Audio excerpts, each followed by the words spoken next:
Hi everyone, it's Natalie here. I ended up not needing to go in as early to work this morning as I sometimes do, so it provided the perfect opportunity to just hopefully get this like monthly wrap up recorded. I'm gonna try and keep it about favorites. You know, I take my notes and like write stuff down in my notebook and everything, and then you start to record and you figure something out and it all just goes the direction that it goes in, if you know what I mean. So I'll save the personal stuff for last because I know that tends not to be necessarily the most engaging thing for the average person. So I'll start with decks that I worked with this month. And I'll just begin by saying it's a really weird month. Every year when we get to October, I'm like, woohoo, spooky month, like let's pull out all the really good, tarot decks that are spooky and fun and whatever. And then I end up either not using them, or I end up having a month like I did this year, which was really focused around a lot of other things. So hence, stick around for that personal update if you're interested in finding out. But it was just a crazy month. And it was filled with everything good, everything difficult, everything really to be grateful for, everything to kind of weep over. I mean, it was really a very full, very, very full month. And I ended up with 3 doula clients this month. So between all of the personal things going on and like having 3 doula clients at once, which is just a lot to kind of wrap your head around. Even if I'm not directly engaging with them on a daily basis or even a weekly basis, it's always kind of there. Like, do I need to be doing something? Is there something I'm missing? All of that sort of thing. That's it. Most of the tarot reading that I did, I don't think I did any client readings for the month of October. That's the first month this year where there's just been none. And I always look at that and say, wow, the universe has a way of arranging things so that when I can just be a tarot reader, I'll have a month filled with tarot readings where it's hard to juggle all of them and get them all in at once. And then when I need to be working with a doula clients, it just gets pushed to one side, and I just work with doula clients. And I seem to have all the tools that I need and all of the resources that I need and so forth just to make that happen, which is great. No complaints. It's just I'm always humbled and shocked by the way that turns out. So I'm actually really, really missing, excuse me, like allergies, missing working with tarot at the moment. It's literally been so packed and busy and crazy that as you will have noticed, like I haven't even had time to come in and do weekly readings. And it comes down to it. There's a choice. Like, do I have the inner resources to carry forward and do what I have to do? Or do I push it and try to get this done for the sake of getting it done and being consistent and so forth? And really this month I just kind of went, sometimes, things are just that way and you have to honor it. So I chose to honor that instead of pushing past it or pushing through it. But I'm glad because I don't feel burned out. That's a good thing. So I feel like I was able to just be present with what was happening, take it in, and move forward anyway. Okay, so decks that I worked with this month, as always, like great excuse to work with Shadowland's Tarot, which is easily becoming one of my favorite go-to decks. Spooky season, not spooky season, etc. I love it. There's just nothing not to love about this deck. It captures all of the dark and the light in the tarot and in our daily situations and makes it accessible and makes it something that we can face or be with or laugh at. And I love it for that. So that's a big one. So I did work with that a bit here and there. I sometimes, if I have to do a difficult reading for myself, that's a go-to because I know I can trust it to give me a clear answer. And it's not going to be, if it has to tell me something harsh, it won't be too harsh. I'll be able to take it. And if it needs to tell me something that's light, I'll be able to balance it by seeing something underpinning that's not light. So I can still find the space where there's room to grow. I like that balance. Another one that I've been working with this month that's probably been the most consistent. I've had this with me in my purse. I threw in my my teensy Thoth Tarot into my purse earlier in the month, thinking well, then I always have a deck, or maybe even in September, I don't know. I'll always have a deck with me that I can read with if I need to. And what I started doing was just pulling cards at work. Funny that I say work, and the work's I've really enjoyed working with the Thoth this month. I mean, I haven't done a deep dive or anything like that. I've just been reading with it and acclimating to it in a less formal way, which has been very helpful. There was Tracy, there's the devil card. There he is. Tracy did an interesting reading with Evie. So Tracy of Two Rocks and Evie of Fairy Wren Whispers did a live stream here a few days back, and it was a lot of fun. It was just what I needed that particular evening, just to kind of unwind and kind of hang out. But we all had decks and we're playing and asking questions, and I had a whole new insight into the devil card, for example, from this particular deck. And really had one of those aha moments about the just the ways in which tantric principles. There's always so much in there just to explain one simple thing. But there's a guy I like to watch on YouTube called Foolish Fish, and he tends to talk about how most forms of Western magic are essentially Tantra wearing a skin, and reading more about the devil card really made that clear for me.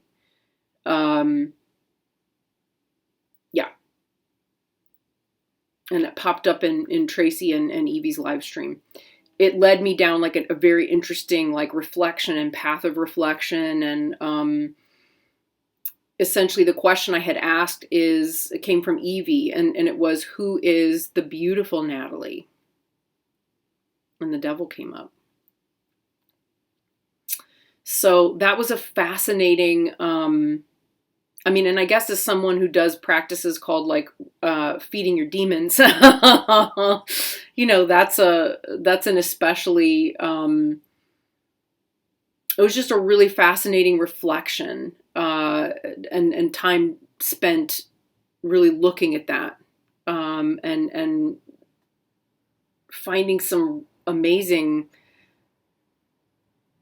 things that are personal, but wonderful in it. So I thank both of you for that, because it was beautiful. I should also say too, interestingly, and I would say this is less about me and more about understanding the principles behind the devil card. The next question I misunderstood. I don't remember what it actually ended up being. I think it was when was the first time angelic presence came up in your life or something, but I misunderstood or wasn't following closely enough, and I thought the question was, what is angelic energy or angel energy? And the devil card, I shuffled 9 times, I always do, and the devil card jumped. So there is, I just offer that because it was fascinating. I mean, it's non-dual. Essentially, it's non-dual, right? It's not one thing. It's not this or that. It's both, right? And there's probably a whole Dharma lesson in that, but just thought I would share that part of it. Anyway, this has been a really fascinating and wonderful deck to work with. I find that the readings with it are pretty concise, even though I'm not. and I can I can pull 3 cards, easily connect them for a daily reading, and then see like 2 or 3, 4 immediate different ways in which that might play out, either on a personal, interpersonal, transpersonal level, etc. And then I'm kind of just watching throughout the day, like, wonder how that's going to play out. Wonder how that's going to play out. And it's wonderful. I wish I were better about recording that, but again, it's just not always possible. Sometimes you just have to go with it. And, again, I don't know when I talked about this or if I even have, but, at some moments it's really a beautiful thing to, just drop what you're doing and take, your concept about like, this is what journaling should be or recording my readings should be. And instead, I just take a picture of it. And if I have time, I put the picture in notes with the date, what the question was, or just a quick sentence about how I interpreted those 3 cards. And that's been really great. Another deck that I've been working with, I want to do these 2 together, and I'll do this one next, is, and I didn't really start to until like Halloween week and then this week, so into November, because I feel like the energy is still really relevant right now, but it's the Seasons of the Witch Samhain Oracle. This one I came in last year, like right in time for Halloween, and I really didn't get a chance to work with it, and I was so mad about how long I'd had to wait to get it, because I pre-ordered it like in, I don't know, July or something, and was really looking forward to having it for Samhain and then and Halloween, and then didn't have it. But that aside, this year it's been wonderful. So I have been really working with it and enjoying it. Just so many really brilliant readings that have come from this deck. I'm contemplating getting the one for Yule. I don't know whether I will or not. It's a really great seasonal deck to work with. I've gotten a lot of depth from it, and I probably will get the Yule one actually, because it's so, the readings that are in here, I think people have talked about it a lot, but like there's just so many different spreads, and they're all equally amazing. They're really, really good. I've used the spreads in here, in fact, like more than the deck, to be honest.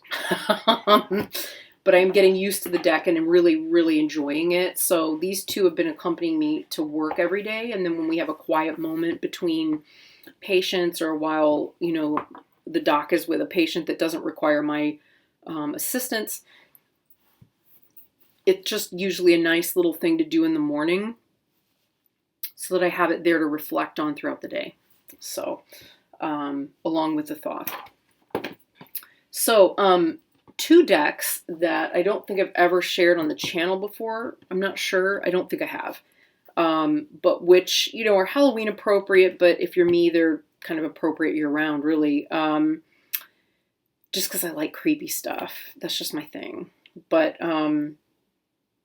they are Mildred Payne's Pocket Oracle. So I have the like larger one, so it's not the teensy one. And it's also the like glow in the dark. Oh, did I put these in order? I guess I did. I did put them in order. Oh, I forgot I did that. So I've been using it. Yes, I did put this in order. I now remember when I did that. I've been using it, and I tried really hard to connect with it various different times in various different ways, and I've struggled with this one. I really want to like it very, very, very, very much. And I think that's where I put it when I put it back in order. I got towards the end of the month, I got really frustrated with it and thought, okay, I'm just going to try putting it back in order to clear it, leave it alone for a little while, and then I can come back to it and maybe start just writing down some really brief associations for each card. I do have the PDF guidebook, but sometimes it really hits the mark and other times it really misses it. So, for me in terms of associations. So connecting to all of the images in the cards has not been as easy for me as I'd hoped, which is weird. I really would have thought that it would have been much simpler and easier. And just as I'll start to kind of connect and make a connection in a reading, just playing or asking questions. I'll get 2 or 3 answers in a row, you know, like in a little deck dialogue that really start to leave me going, okay, I'm starting to understand. Okay, we're making a connection. We're talking. And then the next time I turn around, it's like, oh, I don't think we're talking. I have no idea where you just threw me a complete like non sequitur that makes absolutely no sense in context. And I don't know how to interpret that. So we'll see. We'll see. Who knows? The next one I thought too was also frustrating up to a point until it wasn't. And that is, and I do have its box out, it's the Oracle of Black Enchantment. Also have the PDF guidebook. Find it not to be particularly useful or helpful simply because what I've started to get through working with it is images and I mean, if I'm just free to read the images and the associations and what comes to mind immediately, that has been, you know, that intuitive connection has been much more fruitful. There's just so many more possibilities and ways and directions. Like this particular card came up in a couple of readings that I did where I was just playing and asking questions because I wanted to. It was like late at night. This is usually when this happens, right? On a weekend or at a moment where I'm just quiet, things are quiet. I have a minute and I think, oh, I just want to play with some cards for a few minutes. And this one took on various meanings that had nothing to do with what was in the book, but which made complete sense in context, right? And that to me is more important than anything. It's just making the connection and understanding context. And I often will choose context over, you know, in a particular reading or, you know, through the way it really is specific in answering a question over, you know, a textbook meaning for tarot, for oracle, for anything, because it makes sense, right?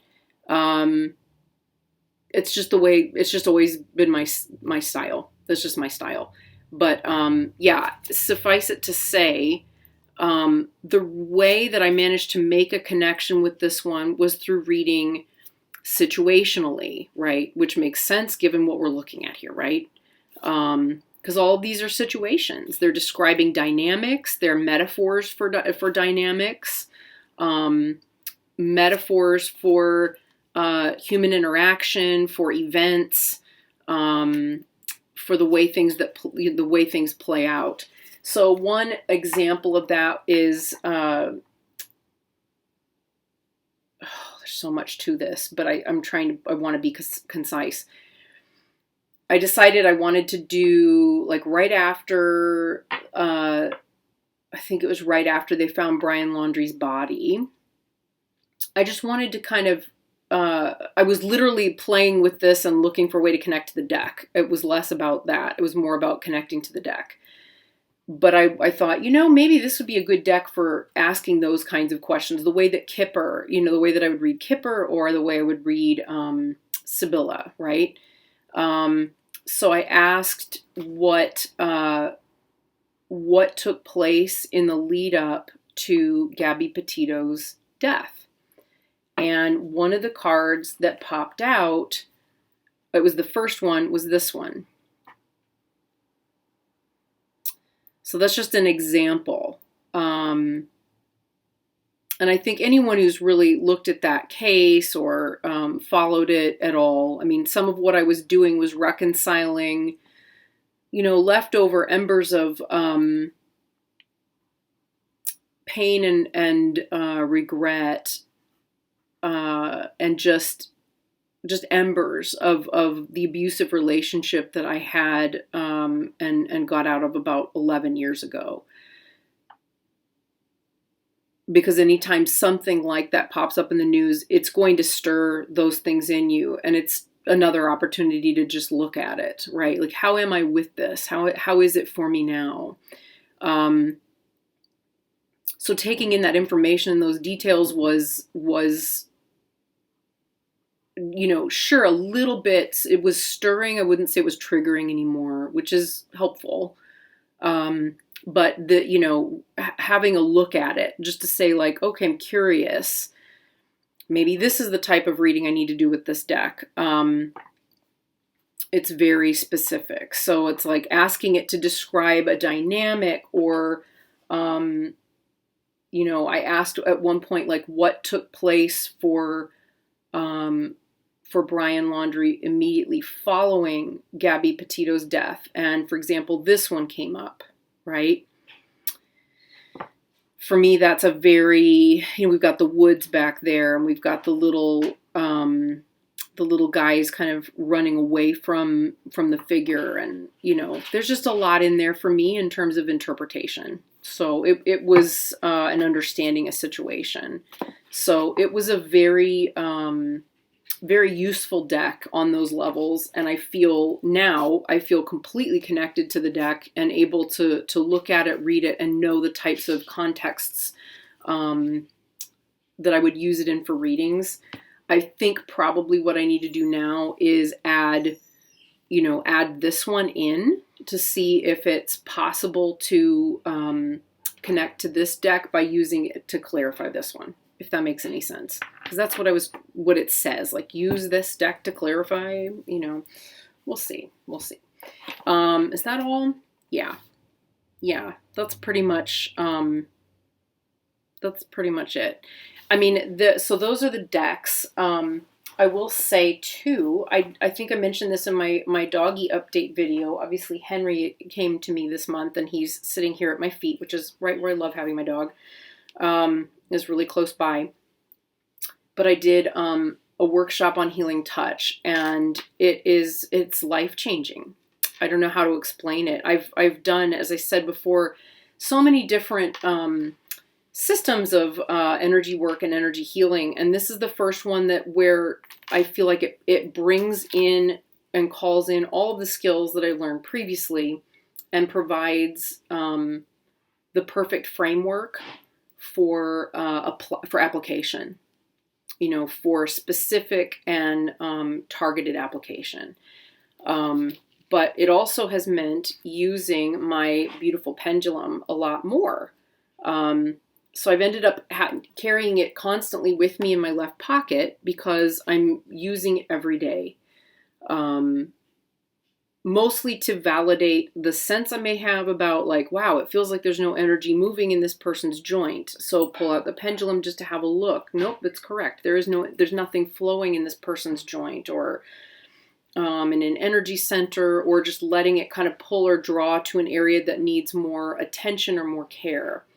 So, great thing. Another favorite, and again, I feel like it's something I was intuitively doing, but which has now been kind of like, okay, I could see where that comes from, because it is intuitive. It is what we do. If anybody practices healing touch, it's just called field repatterning, where you're just literally sweeping the person's field to kind of repattern the energy and move it and shift it. So ages ago, right around the time I started working with the doc, I ended up getting a piece of black kyanite. It's not my only one either. I ended up getting 2. That's my big one. But this is the one I carry with me at work, and using it to, you know, pinpoint an area that has a lot of dense energy, break that up, and then using the end of it to, like a broom, to sweep it away, was something that I was doing pretty regularly for myself or with the doc, just to kind of get, you know, anything that might have rubbed off on us kind of out and off of us. Occasionally, we would find with a patient, usually only with patients we're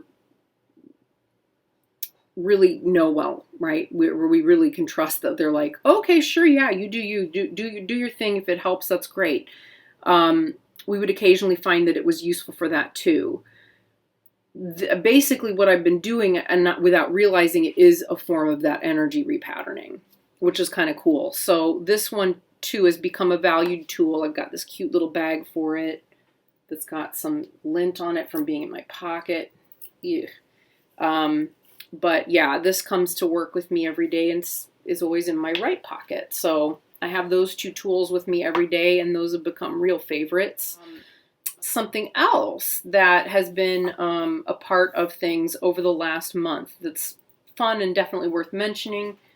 Years ago, this is a big, long one. Do I want to do this? Maybe we will. How long has it been? It's not so bad.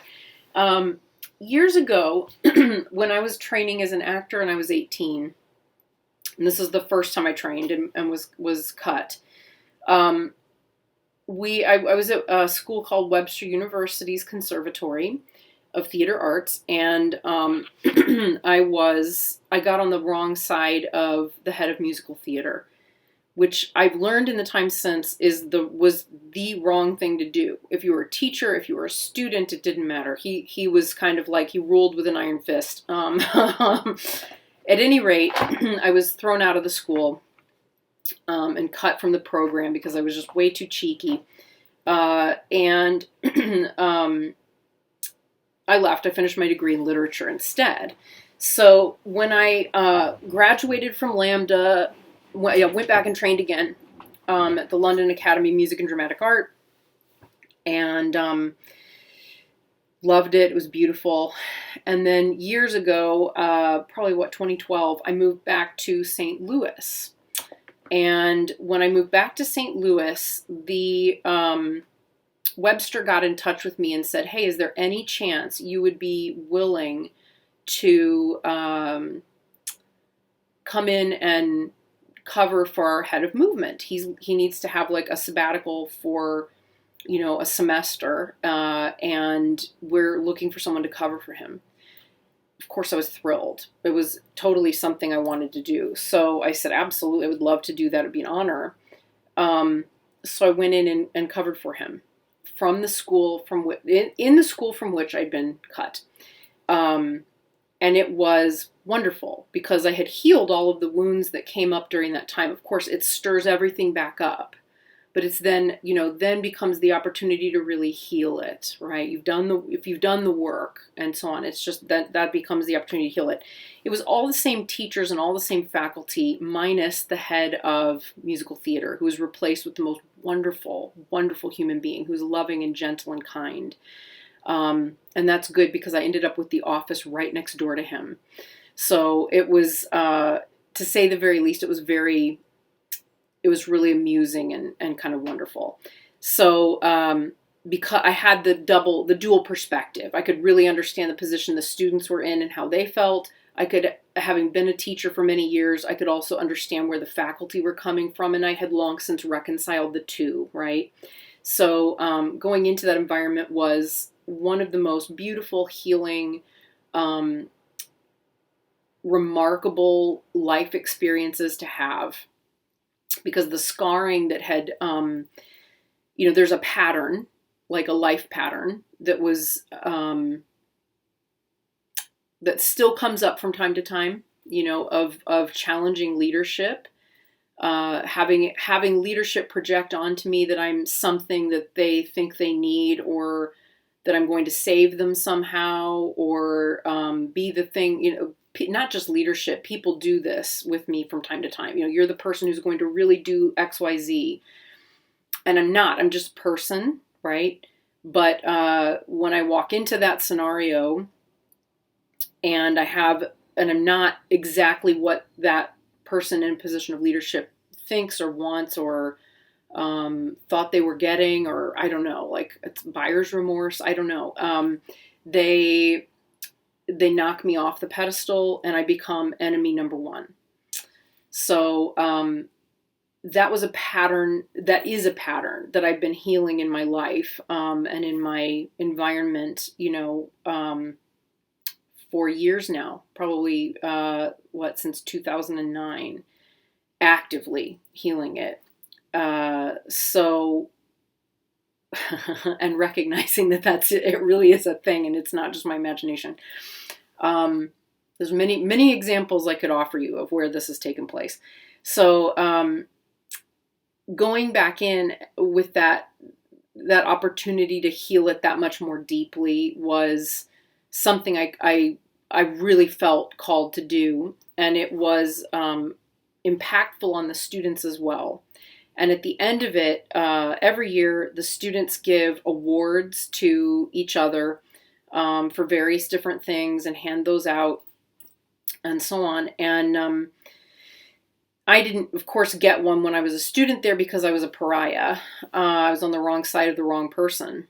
But as a faculty member, one of my senior students who was there, she was a senior level. Ooh, can we get that sun out? I don't think so. I think we're going to have to cope with it.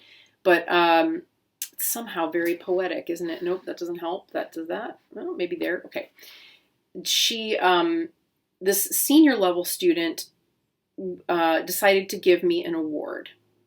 And it was so beautiful. I'm probably put up a picture of it here. It doesn't look like much, but essentially what you're seeing there is a picture of it. So that was in 2013. Where are we? It was like, not 10 years ago, 8 years ago. Is that right? 2013, 2017, 8 years ago. Yeah, almost 8 years ago. A little over 8 years ago. I didn't touch it. I just kept it pristine because it was a major award, right? It was a major award. It was a symbol to me of something really important, right? Of that experience, of what it meant to that student and so forth. So I couldn't really open it or deal with it, but it's huge, right? So something that happened this month was that I felt ready to welcome the sun. Here comes the sun. I felt ready to move on, right, from that, and to let go of some of the narrative around it, and really, I guess, actually accept the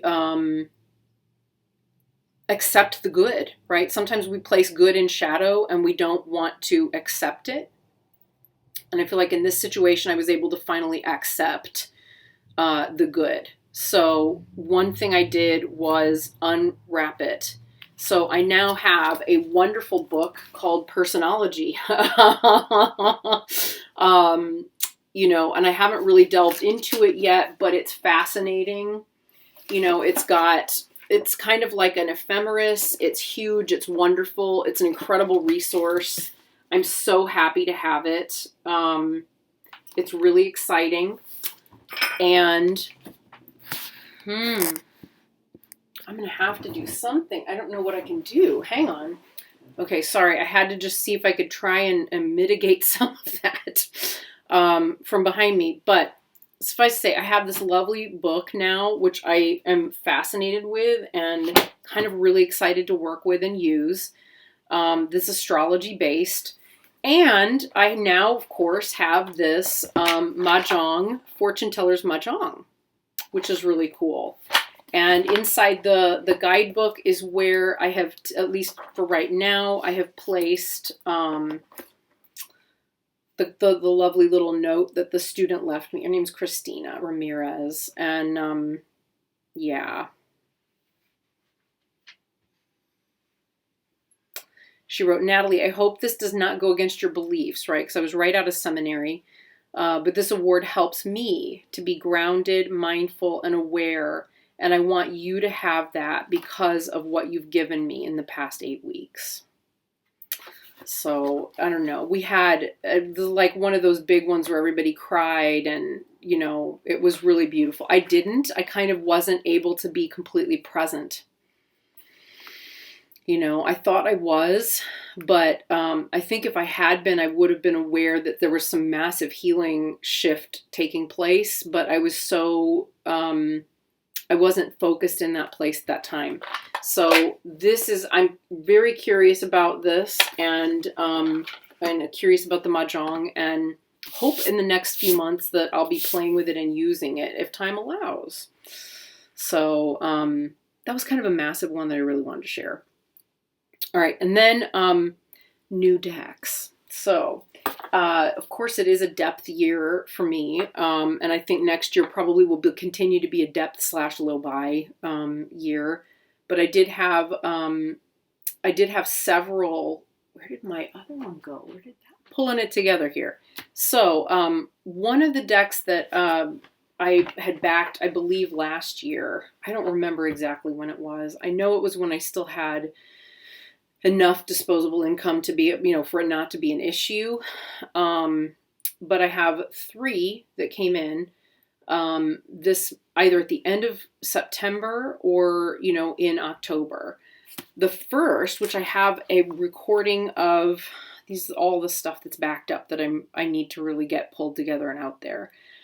But when I'm really struggling just to get, it's just too much, sometimes it's just too much. But, so one of the decks that I gotten back in September is the Landback, Tarot and the Oracle of Colonization, which is so beautiful, by Kristy Flute. She's a wonderful reader. Her name is Aunty A.K.A. She has her own, on YouTube, she has her own tarot reading channel, and her work is just wonderful. It's very, very raw, right? So it's she doesn't have any, hesitation in just kind of naming that her art style is pretty raw and simplistic. And yet it's so, like, that is so beautiful with the layering. I love it so much. And she just went for it anyway. And it's a beautiful deck. It's wonderful. I haven't dug into it yet. I intend to be diving into it pretty soon. I really wanted to do it in September, and then I was like, okay, I don't have time for it. I wanted to dive into it in October. It's another one of those decks where I feel a great need to handle it or deal with it from a place of real respect and appreciation. So I really want to read the whole book first before diving into the tarot. And because the book is so, is going to take me a while to kind of get through. She's got links to different articles, some of which I've already read. And just because I was anticipating the deck, and then I received it, and before I wanted to do the walkthrough, I thought I'm going to go back to her website and just reread some of the articles first. So I kind of really want that context before taking that plunge, if that makes sense.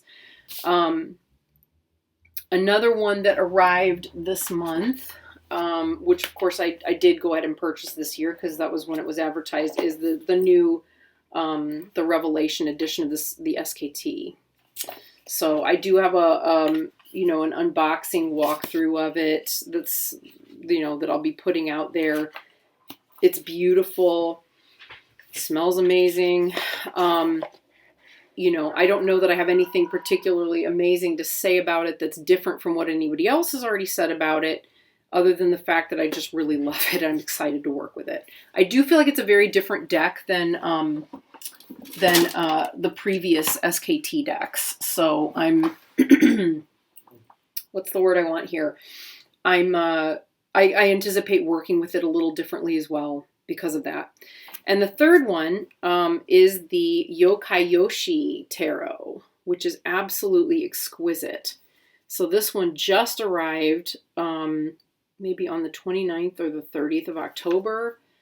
And it's a very Shinto-based tarot deck and uses all of the spirits, the Yokai Yochi, to, God, it's so beautiful.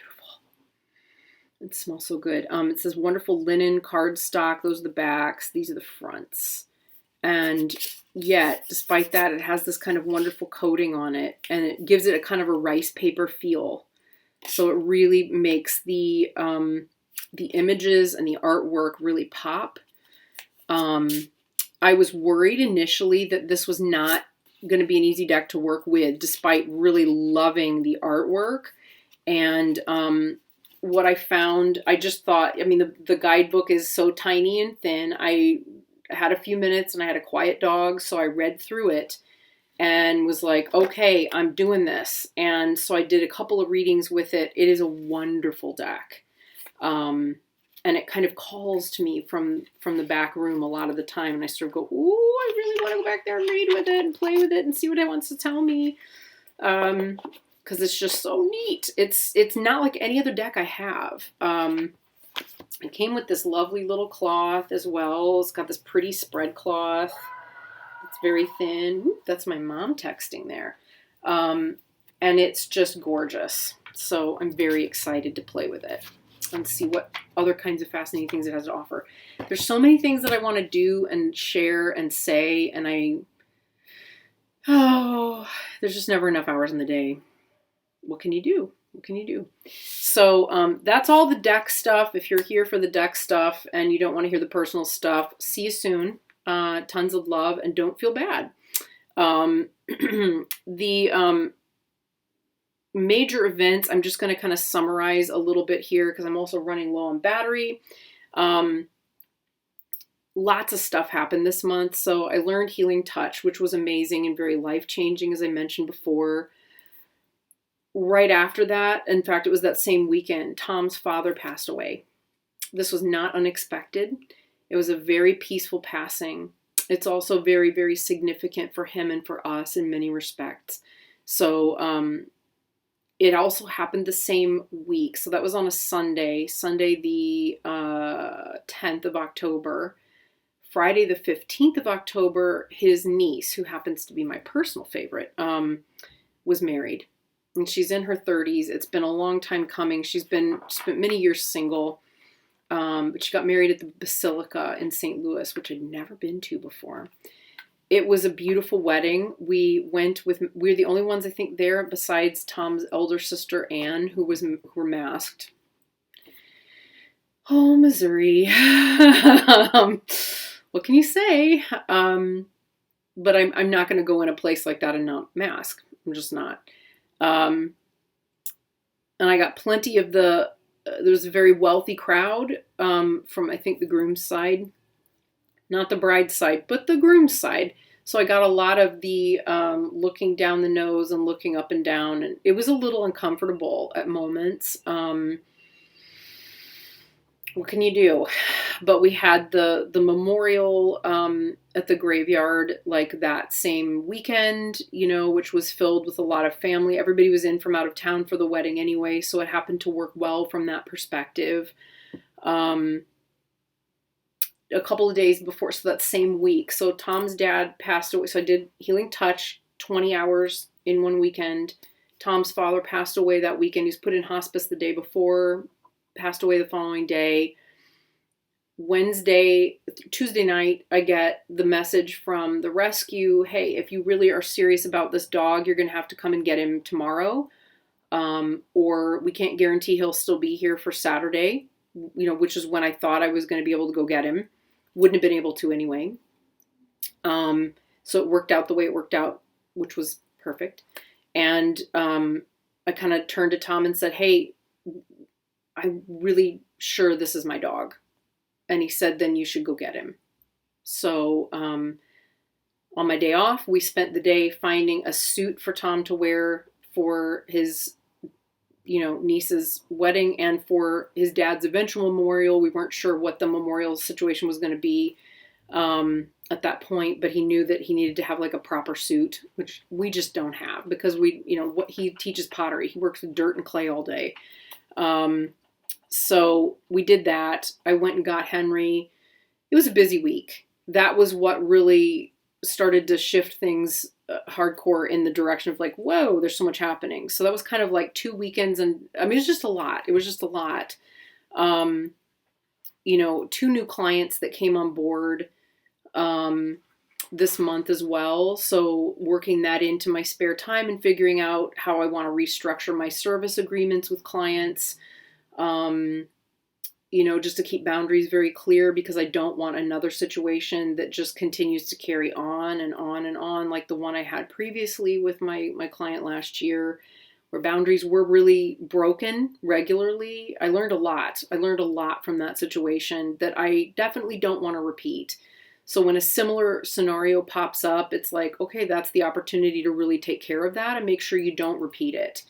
And that's required a lot of time and effort. At the end of the month, over Halloween weekend, my mom and dad went down to Tulsa to attend to one of my godmothers the one who is a Cherokee Indian and has Alzheimer's. And her son works for the Cherokee Nation, which means he works in Tulsa because that's where the Cherokee Nation is based. But he's just not been attending to her at all. He still physically lives in Oklahoma City. And he's not really spending any time in Tulsa outside of work. Or if he is, he's not spending it with his mother, making sure that her needs are met. Because when my parents and sister got there on Friday night, they found her sort of living in squalor, in a hoarding scenario which we knew she has a tendency towards, because the last few times we've been to see her, that we've been there to clean up and help her put things in order. This was worse than we've ever seen. She's diabetic. She hadn't been taking any of her medications. She had a UTI. You can imagine, it was really severe. And so my dad is also diabetic. He brought his test kit, tested her to make sure that she was not, I don't know what the word is, but just he tested her to see what her blood sugar was. And thank God he did, because it turned out that her blood sugar is a serious issue. They had to rush her to the emergency room. They told them later, if they hadn't, she would have been in a coma.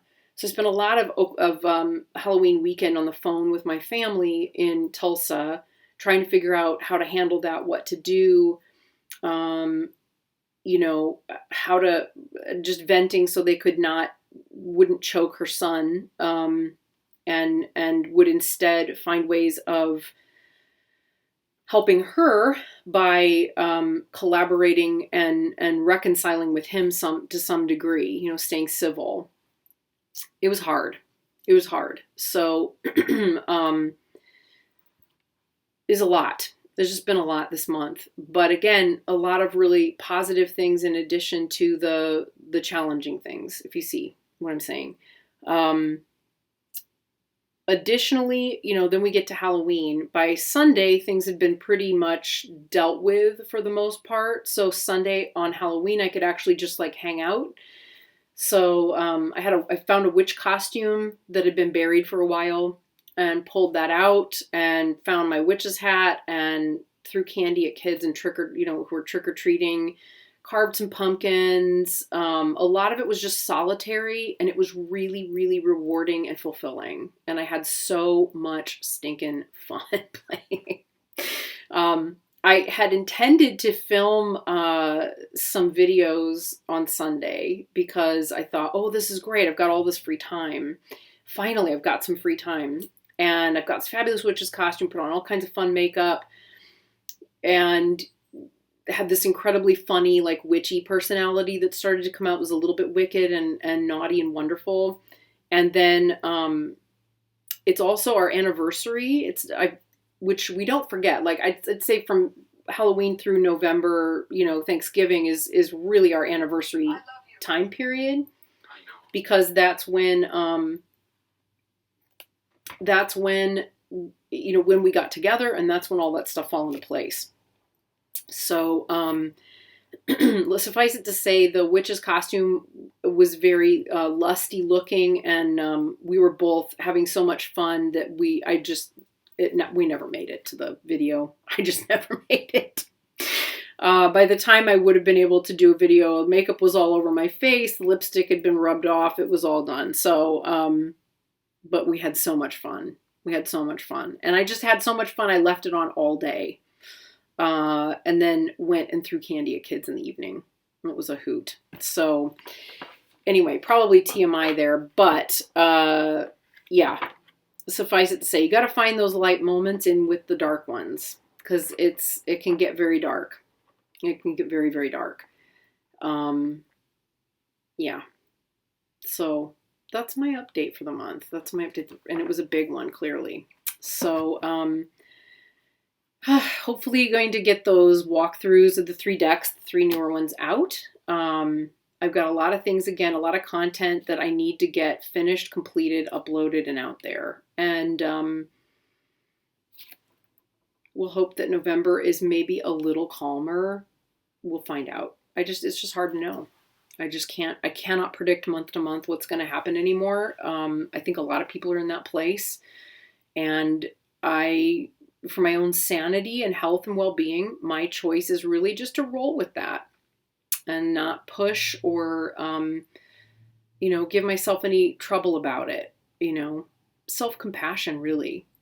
Self-compassion and a lack of attachment to outcome, aside from I have to be in a place where I can function, and I have to be in a place where I can help others, because that's my work, and stay in alignment with that. So if I'm doing that in one form or another, it's okay. And I can tell based on how I am in here. Again, dogs hold you to account, don't they? If you're going to lose your temper, you'll lose your temper with your dog. Because they're going to forgive you. It's unconditional. But I've had a few moments with Henry. Poor guy. But I catch them and I go, okay, I need to make an adjustment. I need to shift something. I need to let go of something. And then I just move on. So anyway, now I need to let go of this in order to get some water because I'm feeling dehydrated. We got the heat on in the house, so it's dehydration central here. All right, friends, I will hopefully see you again very, very soon. Take care. Lots of love. Bye.